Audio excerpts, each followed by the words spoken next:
E eu quero ler na Epístola de Paulo a Timóteo, a primeira epístola de Paulo a Timóteo, capítulo 2, a partir do verso 8.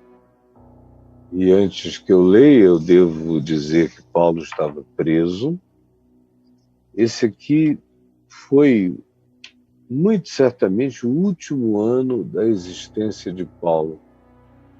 Ele viria a ser decapitado depois dessa prisão em Roma.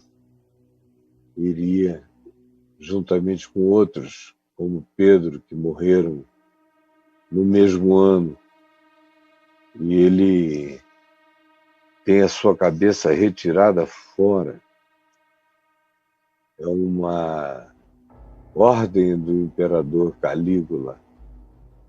E ele é decapitado numa colina de Roma. E ele sabia que esse dia estava chegando. Ele não tem uma biblioteca. Olha só, o que tem aqui atrás de mim, isso aqui era quase que uma coisa extraterrena nos dias de Paulo. Se Paulo entrasse num lugar onde todo o conhecimento que está armazenado aqui de milhares de autores e suas obras e produções, se ele chegasse aqui e encontrasse todos os apócrifos, todos os pseudoepígrafes, todos os livros do Velho Testamento hebraico, tudo o que se pudesse reunir até então, eu não vou dizer do Novo porque não existiria isso, ele surtaria, enlouqueceria. Ele estava pedindo pergaminhos, ele estava lendo pedaços de escritura, como era o que acontecia com todo mundo naquela época que sabia ler, que a maioria absoluta dos cidadãos do Império Romano e de qualquer outro lugar da Terra não sabiam ler nem escrever. Saber ler e escrever era um plus que a maioria dos habitantes da Terra naqueles dias não tinham. Sabiam quem sabia. E esses que sabiam ler, escrever, tinham um poder extraordinário sobre os que não sabiam. Era mais uma forma de poder sobre os outros, como continua a ser entre nós.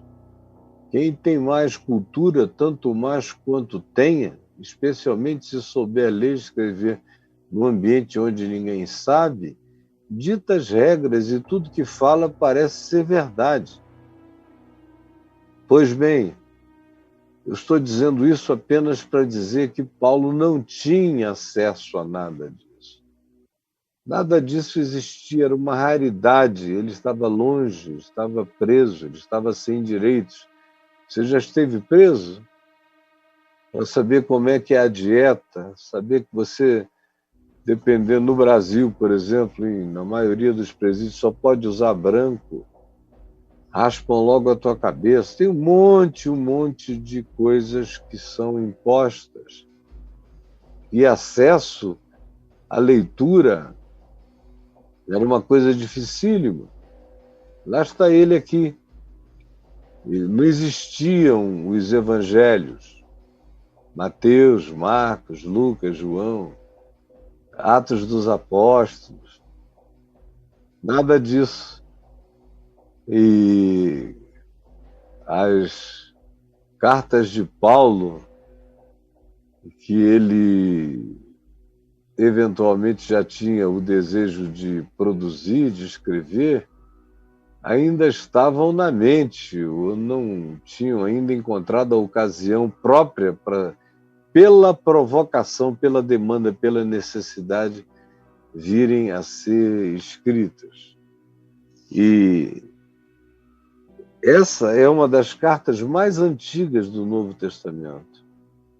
Primeiro aos Tessalonicenses é a mais antiga, mas depois de Gálatas, você tem essas cartas de Paulo a Timóteo como algumas das mais antigas, no tempo em que ainda não havia essa circulação toda de cartas de Paulo, e que foi pequena, só foi crescer mais tarde, no segundo e terceiro séculos.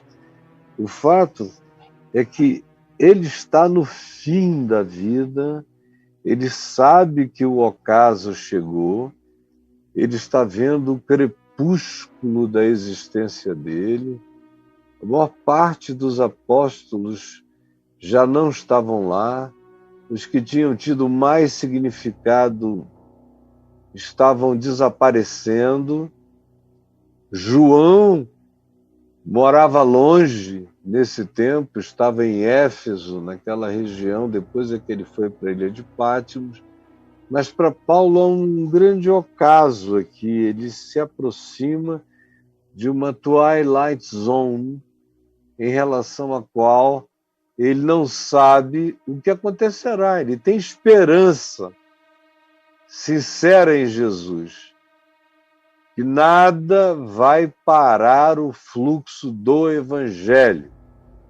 Por outro lado, isso é mais esperança do que factualidade, porque, como ele vai dizer na segunda epístola, não muito tempo depois, a Timóteo, muita gente estava desertando, muita gente indo embora, muita gente com medo da perseguição, tinha mudado de lado, muita gente, para não sofrer opressão, tinha revisto os seus posicionamentos, de modo que a cada dia que passava, o mundo dele diminuía, o trabalho dele parecia ter sido mais em vão. E ele encontra em Timóteo um dos poucos com a resiliência para manter a convicção, embora ele próprio, Timóteo, fosse um homem muito tímido. Ele tivesse caráter, mas não tivesse expressividade carismática para manifestá-lo. E um dos trabalhos de Paulo nessas duas epístolas a Timóteo é ajudar esse homem que tem caráter a expressar a sua convicção, a sua determinação, a sua perseverança, resistência, resiliência, esperança em glória no Evangelho, expressar diante dos homens, não ser apenas alguém que carregava aquela força dentro de si. Paulo diz, olha, bota isso para fora, você tem um dom, agora manifesta, deixa isso aparecer. E aqui na primeira epístola a Timóteo, que ainda não carrega os traços da nostalgia final da segunda epístola a Timóteo, que é literalmente uma epístola de adeus, de despedida.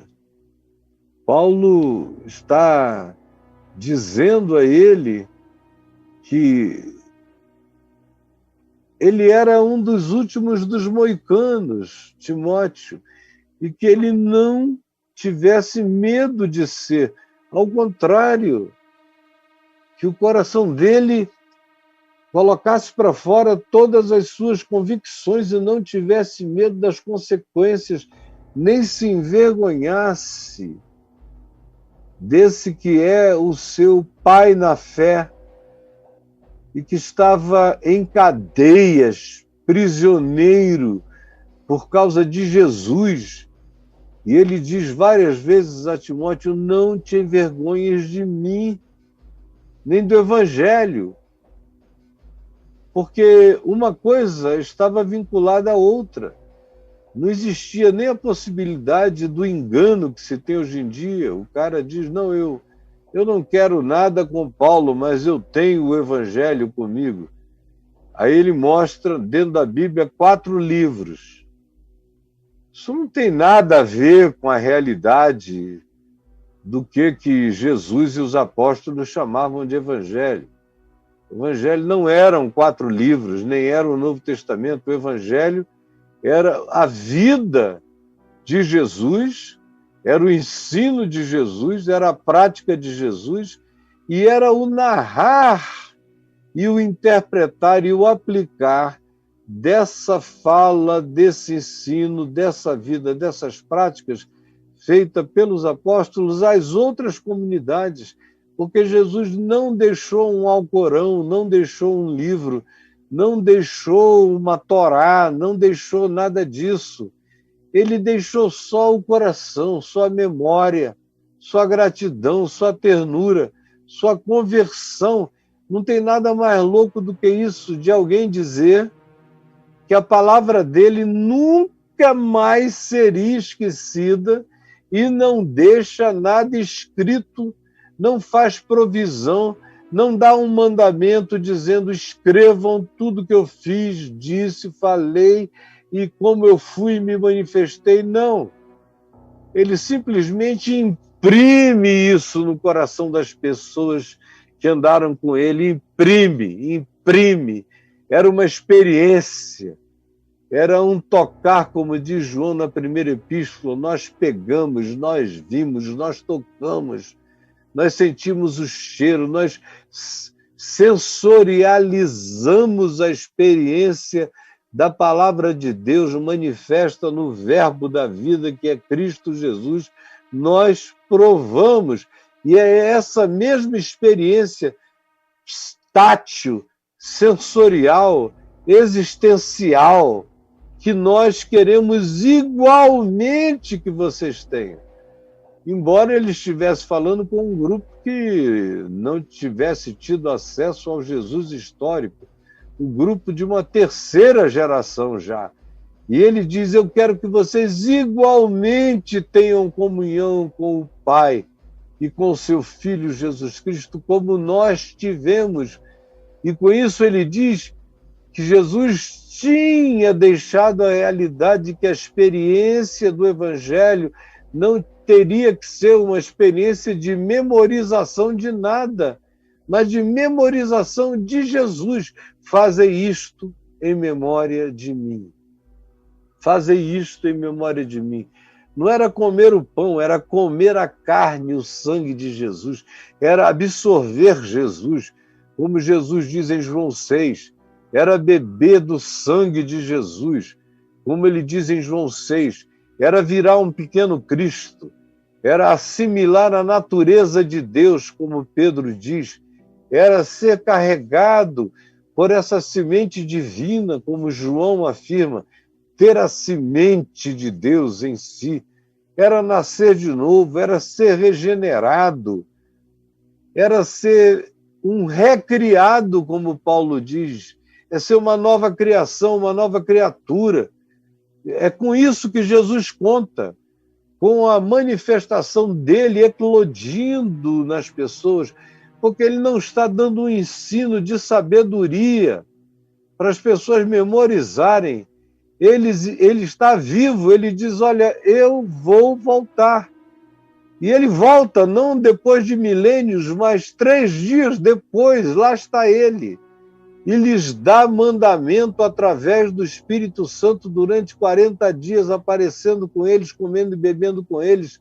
E eles sabem que o que eles estão aprendendo não é só um ensino, é uma presença. E Jesus diz, e eu vou voltar para viver em vocês. Eu estive com vocês, eu voltei da morte na ressurreição para conviver 40 dias com vocês e lhes dar mandamentos pelo Espírito Santo. Eu irei assunto aos céus e voltarei no Pentecoste. E o Espírito Santo é o meu Espírito que o Pai vos dará, como ele diz em João 15, João 16, é o meu Espírito que vos será dado. Não vos deixarei órfãos, voltarei para vós outros. Agora aqui, ó, voltou para mim. Eu espero Jesus e não espero Jesus. Espero a parousia, a manifestação de Jesus para todo mundo e todo olho verá. Ao mesmo tempo em que eu não espero Jesus porque ele me habita, eu sou habitado por ele, eu sou morada dele, eu sou santuário dele. Ele está vivo em mim, Ele fala comigo, Ele me levanta todo dia, Ele é minha esperança, Ele é o meu poder, Ele é a minha força, Ele é a minha vitória, até o dia de eu partir e com Ele encontrar, nada pode me separar dEle. Ele foi e voltou, Ele me ensinou a viver e Ele entrou em mim quando eu o invoquei e disse: eu quero que tu vivas em mim. Ele passou a viver em mim, eu me tornei habitação, santuário dele.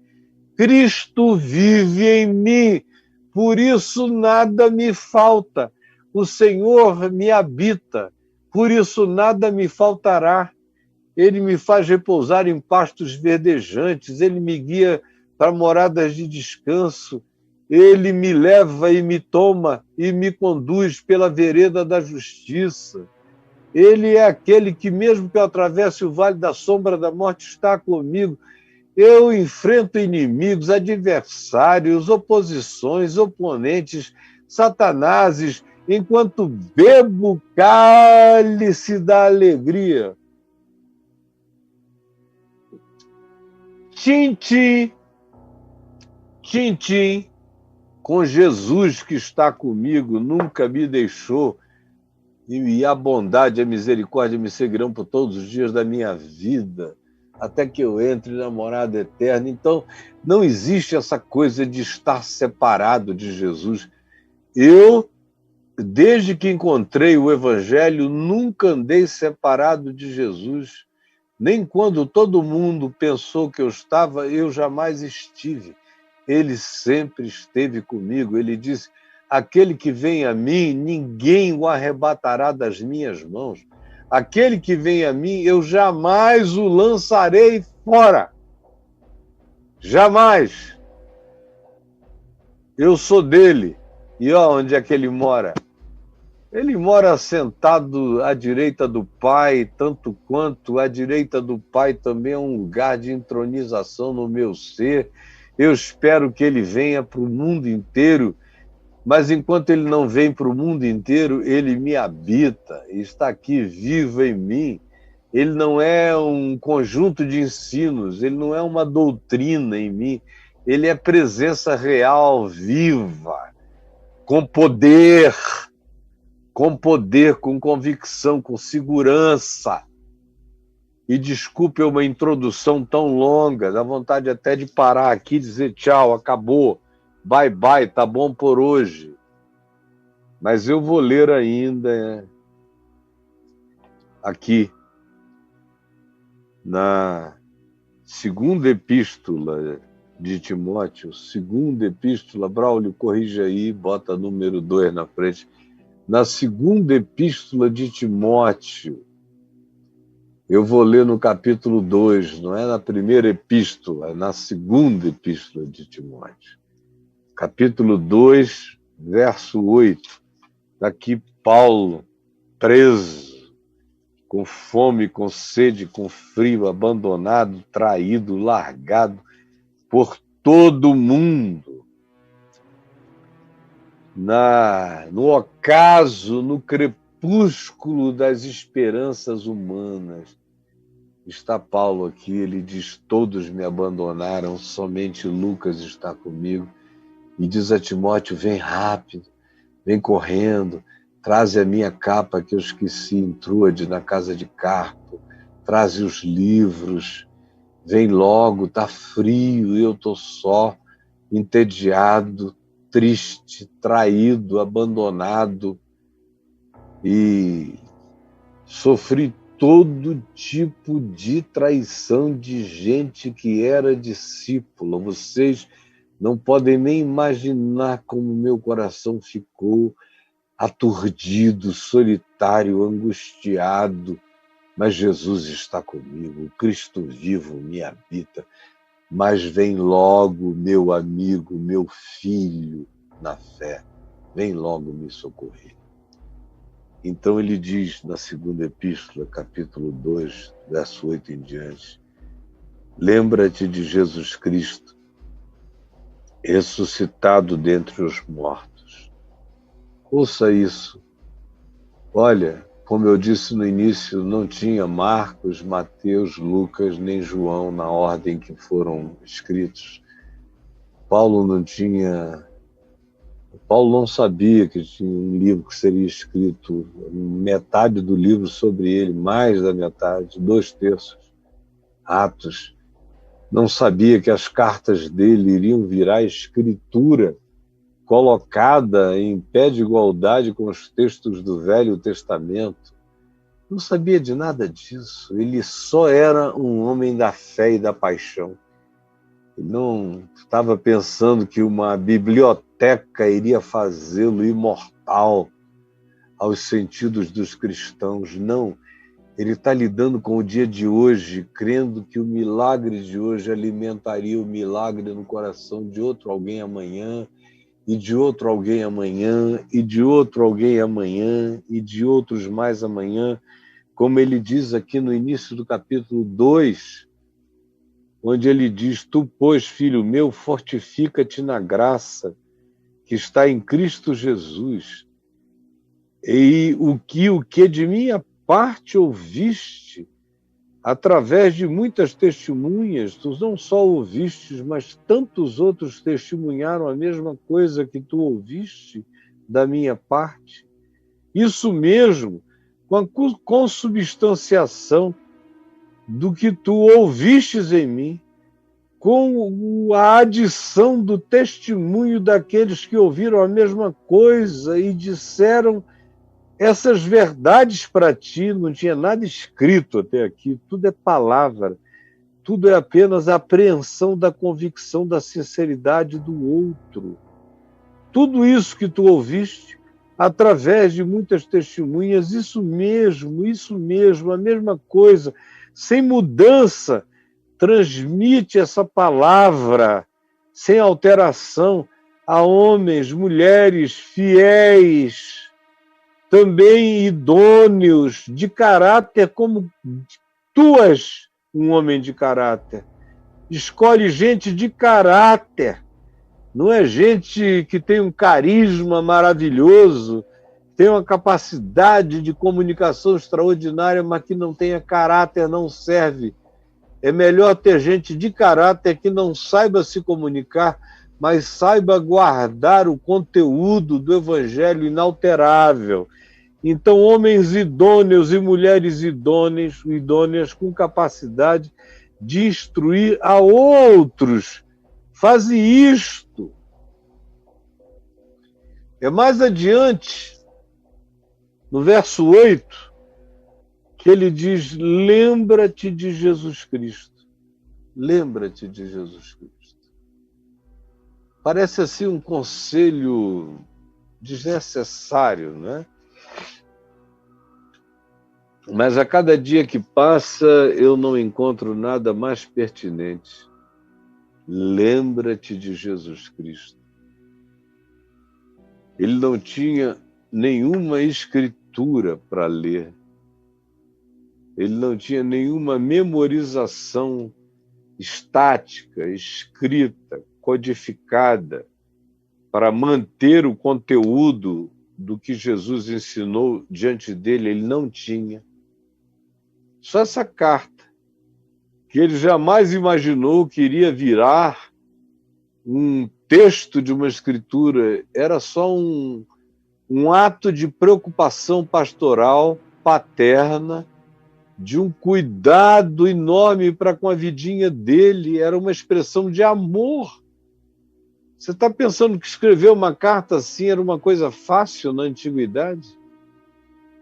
Isso aqui é quase como construir um iPad e enviar para o cara. É de um significado enorme. E ele recebeu isso, esse texto. E no texto ele lê: lembra-te de Jesus Cristo, que parece uma obviedade, afinal de contas. Paulo, tudo que sofre, sofre por causa de Jesus. E Timóteo, tudo que suporta, suporta por causa de Jesus. Todas as suas viagens para lá e para cá, para ajudar Paulo, para atender às necessidades dele, para levar uma carta ou um comunicado aqui, um comunicado ali, para ler a carta em público para as pessoas, para ver se elas se tocam. Tudo isso que ele fazia. Então, dizer lembra-te de Jesus Cristo parece quase uma redundância desnecessária. Lembra-te de Jesus Cristo. Era quase como dizer para minha mulher, lembra-te de Caio. Ela lembra de mim o dia inteiro, ela acorda, eu devo ser a primeira pessoa em quem ela pensa. Ela lembra de mim, mas esse lembrar-se de Jesus Cristo, sobre o qual Paulo está falando aqui, é mais do que não esquece com a tua memória que Jesus existiu. Não, é lembra-te dos conteúdos. Lembra-te do caráter de Jesus. Lembra-te de como ele foi. Lembra do que ele ensinou. Lembra do modo de viver que ele disse que deveria ser o nosso. Lembra-te dos valores, dos significados. Lembra-te da mente de Cristo, dos códigos mentais de Jesus. Lembra-te do que eu te ensinei sobre a inseparabilidade de cada um de nós em relação a Ele. Lembra-te de andar passo a passo após os passos dele. Lembra-te da presença dele em ti. Lembra-te do Espírito dele vivendo em ti. Lembra-te dos dons dele em ti, que são dons perenes, que ninguém tira, que ninguém arranca, que ninguém revoga. Acende, aviva esse fogo, essa chama desse amor acerca dele e da entrega dele e da grande salvação ofertada a todos os homens. Lembra-te da ressurreição dos mortos. Lembra-te de Jesus em pé sobre a morte. Lembra-te de tudo. Lembra-te para sempre, Timóteo. Lembra-te. Lembra-te.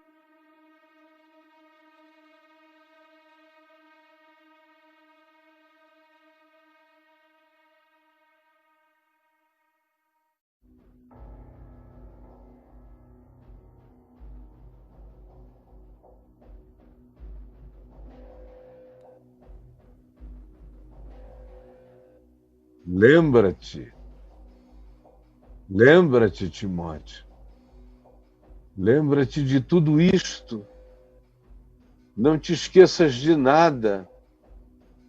Esse lembra-te não é assim, lembra-te de Jesus, aí o cara pega um crucifixo, não esqueço nunca. Lembra-te de Jesus, aí o cara pega uma Bíblia, não esqueço não.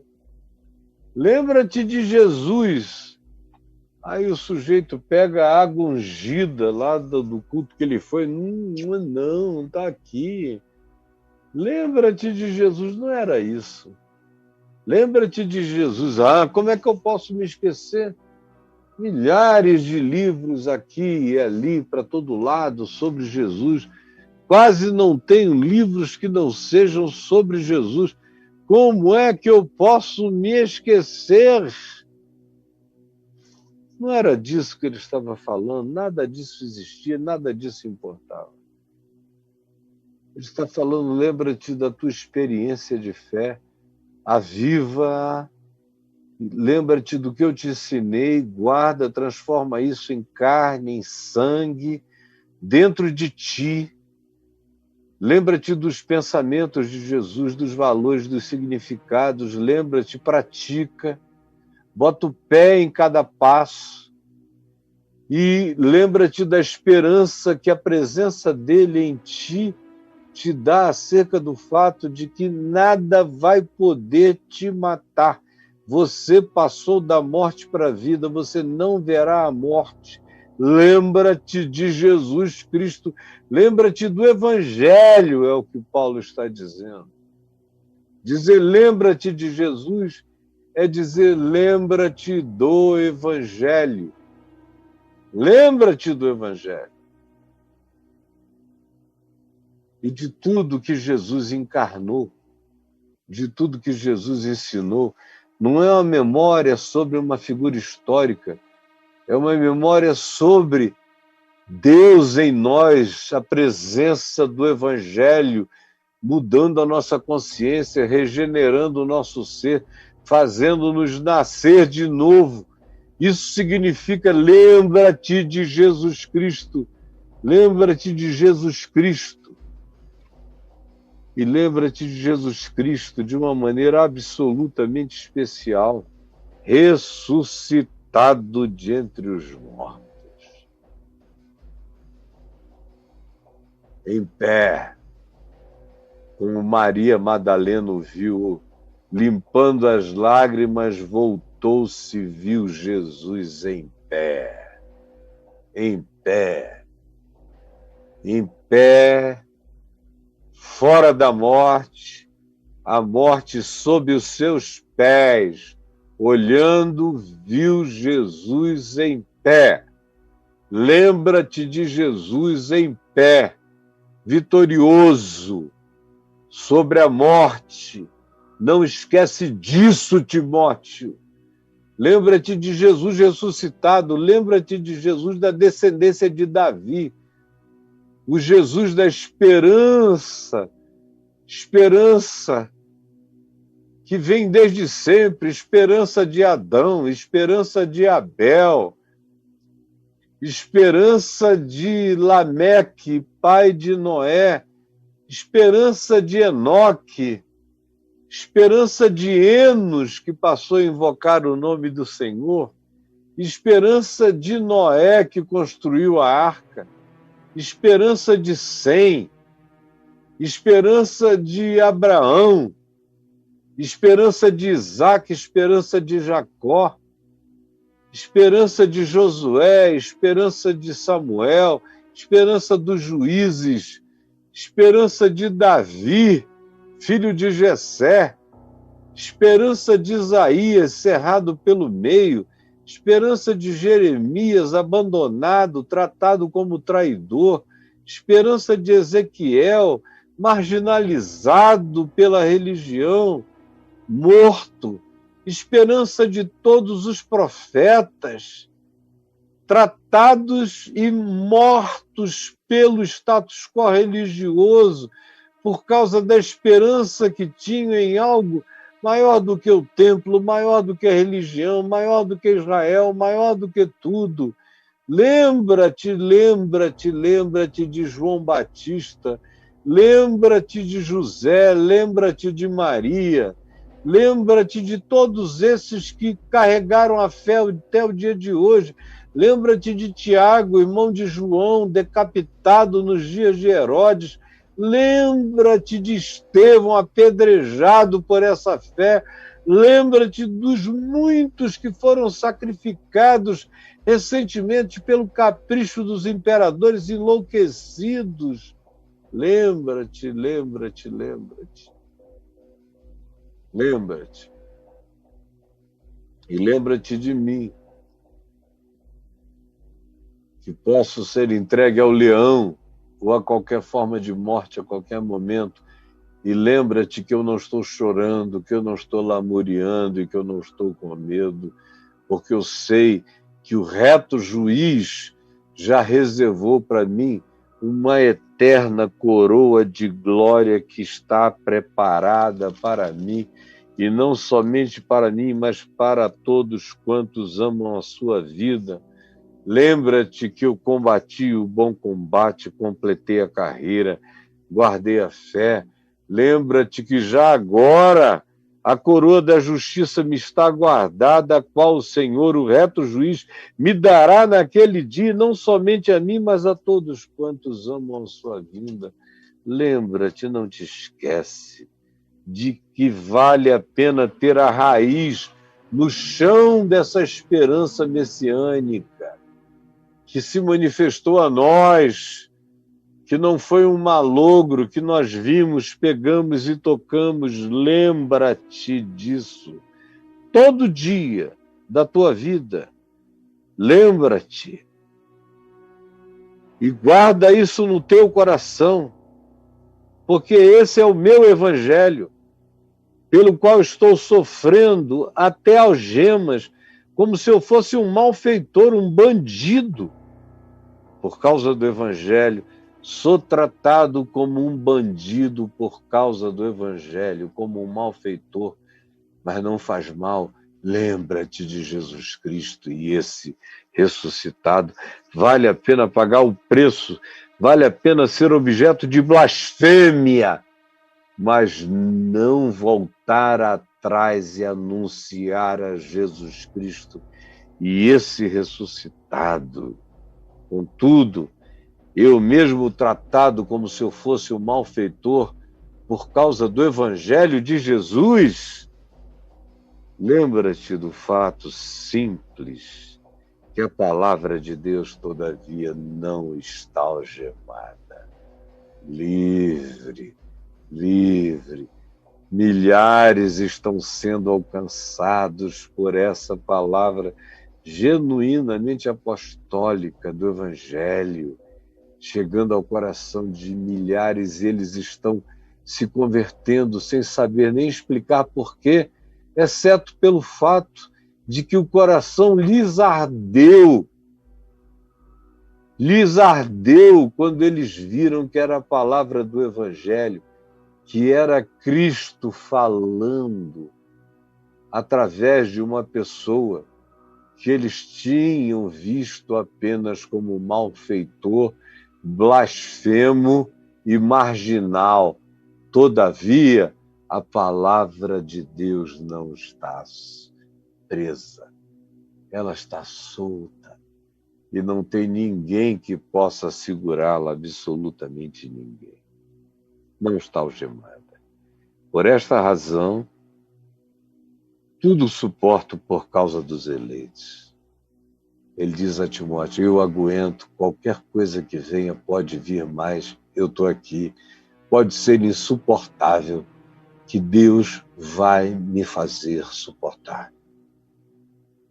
Pode ser um sofrimento insuportável, mas Deus vai me fazer ter forças para suportar. Pode ser um sofrimento humanamente insuportável, mas Deus divinamente me dará forças para suportá-lo. É isso que Paulo está dizendo, e por isso eu aguento tudo, para que também eles, esses eleitos, esses que nunca ouviram falar, mas no dia que ouvirem, o coração deles vai explodir. Por esses que eu nem sei quem são, eu suporto. Porque eu creio que Jesus está vivo e que o que eu estou suportando pelo Evangelho vai dar fruto para além do meu olhar, para além da minha visão, para além da minha percepção. Eu sei disso.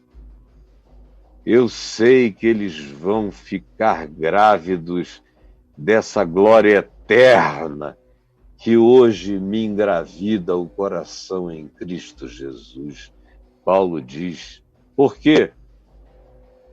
Porque fiel é a palavra, porque a promessa de Deus não mente, porque Jesus disse, eis que eu estou convosco todos os dias até a consumação do século, e nada nem ninguém vai poder mudar isso. Ele está comigo, ele vive em mim, eu sou habitado por ele, o poder dele está em mim.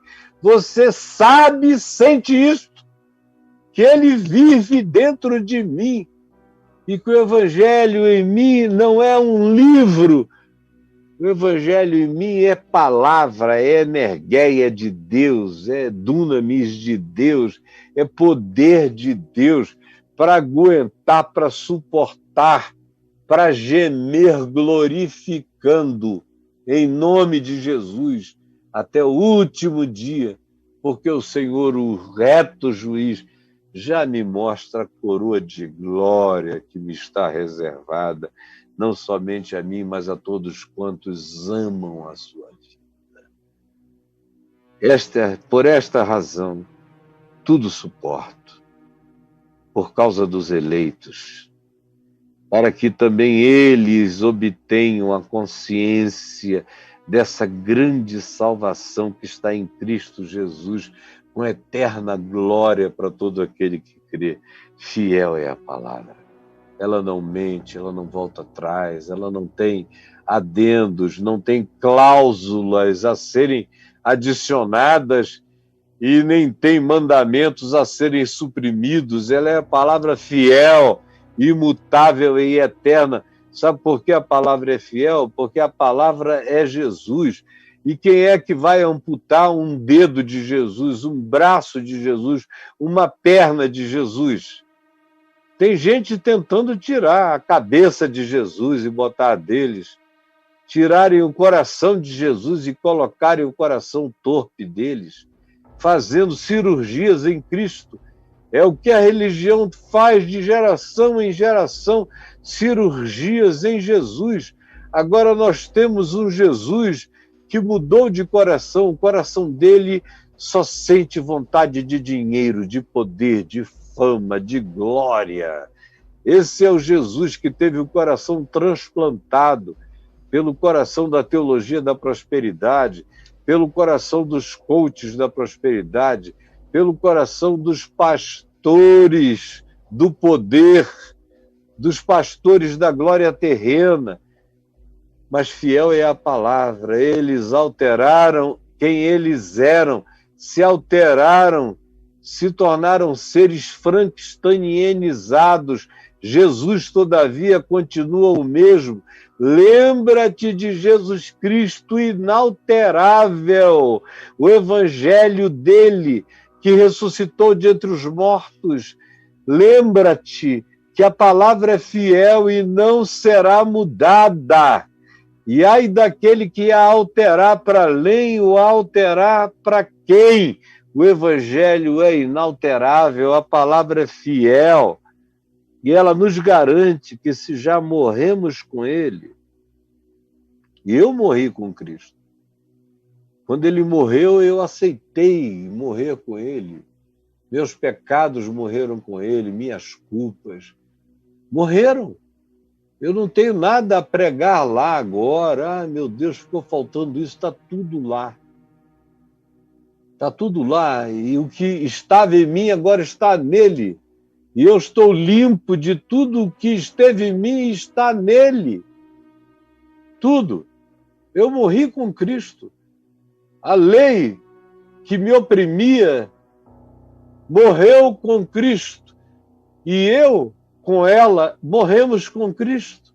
E eu, com o meu pecado, morremos com Cristo.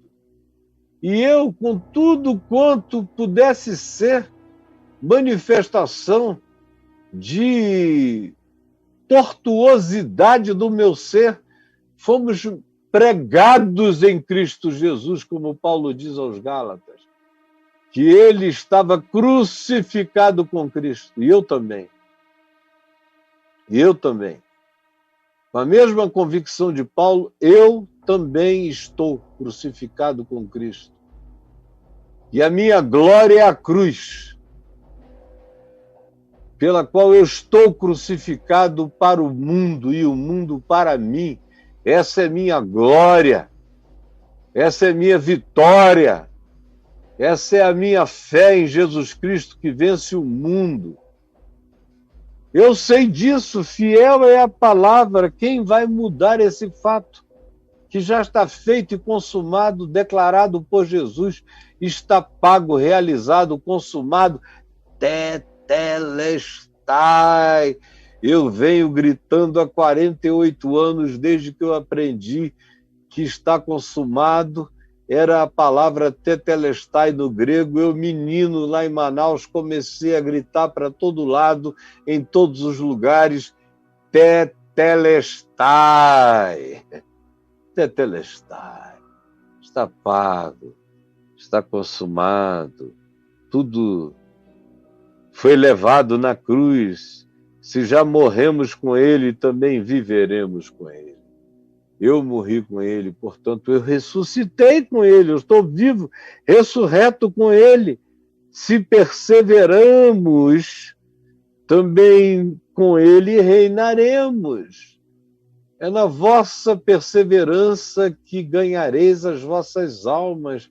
Se perseveramos, olha bem isso, se perseveramos, se não voltamos atrás, se não fazemos arranjos nem hibridizações, se mantemos o Evangelho conforme Jesus, porque alterar o Evangelho é alterar Cristo, e Cristo é inalterável. Quem quer alterar o Evangelho quer alterar a Cristo. Quem quer alterar a Cristo se faz objeto de juízo de Deus, porque quer alterar o Filho do homem, que é o Filho de Deus, que é o inalterável. Não brinque de alterar Jesus, porque ele é inalterável.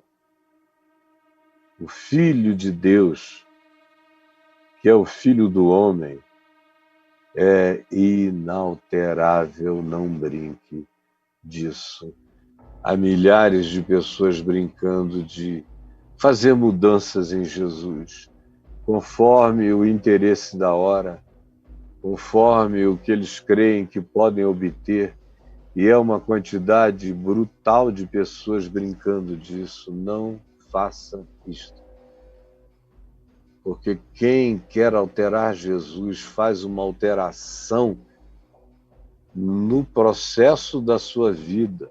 Quem quer alterar Jesus apaga o nome do livro da vida. Meu nome está no livro da vida porque Jesus está inalterado no meu ser. Se eu quiser mudar Jesus na minha vida, eu mudo tudo.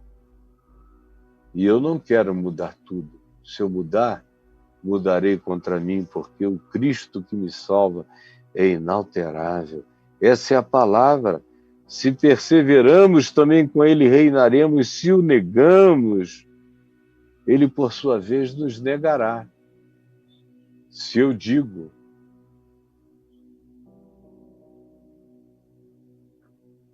que Jesus não é o que Jesus é, se eu começo a alterá-lo, a modificá-lo, a negá-lo, a não aceitar a inteireza de quem ele é, e fizer negações sobre a realidade de quem ele é, o que se diz é que se o negarmos, ele também, por sua vez, o negará. Não sei quem vocês são. Vocês me alteraram para mais, me alteraram para menos, me desfiguraram. Eu não sei quem vocês são. E aí ele conclui dizendo: se somos infiéis, não fizemos alteração, a gente sabe quem ele é, mas o nosso coração, a nossa vida, a nossa conduta manifestou infidelidade para com ele. Não o alteramos, mas sabendo quem ele é, pisamos fora do passo dele.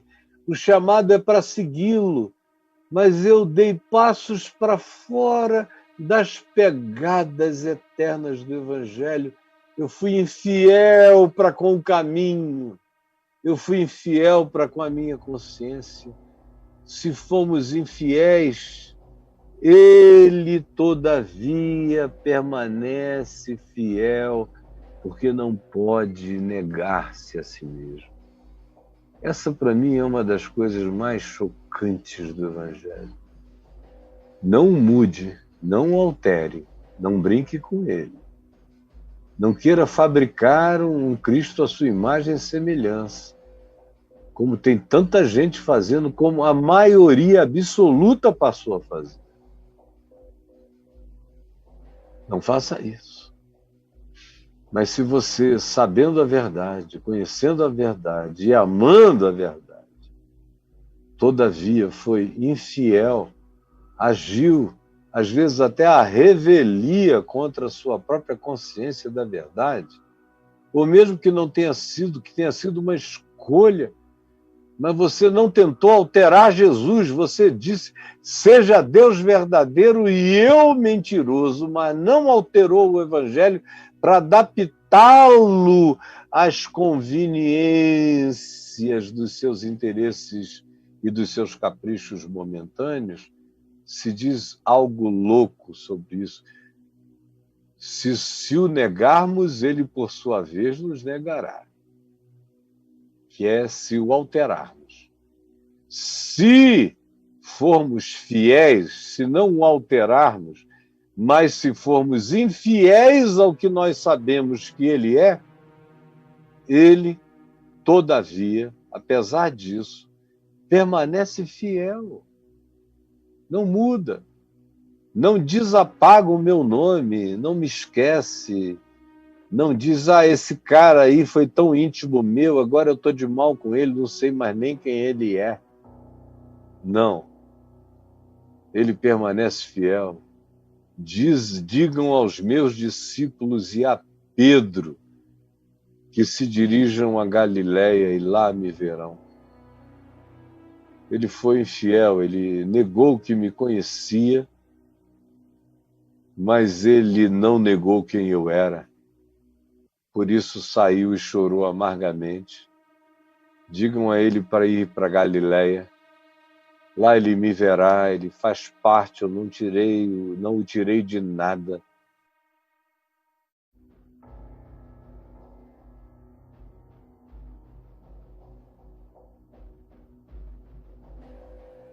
Oi, oi, oi, oi, oi, oi, oi, oi, oi, oi. Agora não é telefonema, não, é o Zoom mesmo. Ele continua a ser meu amigo, Pedro continua a ser meu amigo.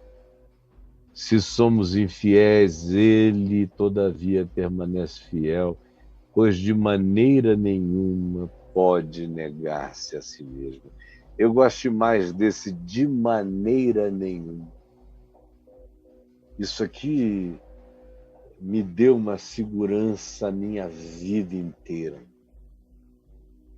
Ele de maneira nenhuma pode negar-se a si mesmo. É equivalente a quem poderá nos separar do amor de Deus, seja isso, seja aquilo, seja aquele, sejam dimensões, seja o que for, sejam novas criaturas, ninguém pode. Ele de maneira nenhuma pode negar-se a si mesmo em relação ao fato de que eu sou dele e de que ele é meu, porque eu crio nele de todo o coração e busco todo dia alinhar minha mente, minhas emoções e minhas sensações à obediência da consciência do Evangelho de Cristo em mim. Senhor Jesus, a tua palavra foi anunciada com simplicidade absoluta. Qualquer um pôde entendê-la. Eu te peço agora que tu derrames o teu espírito como perturbação para o coração que está cínico, impermeável, duro, que ouve. Alguns acham até bonitinho, mas nunca se rasgam, nunca se deixam sangrar, nunca se deixam penetrar, nunca deixam se inseminar, engravidar de Cristo no útero do coração. Pelo amor do teu nome, faze o que eu não sei fazer, não posso fazer, não consigo fazer. Realiza como um milagre. Eu te imploro, em teu nome. Amém, e amém, e amém.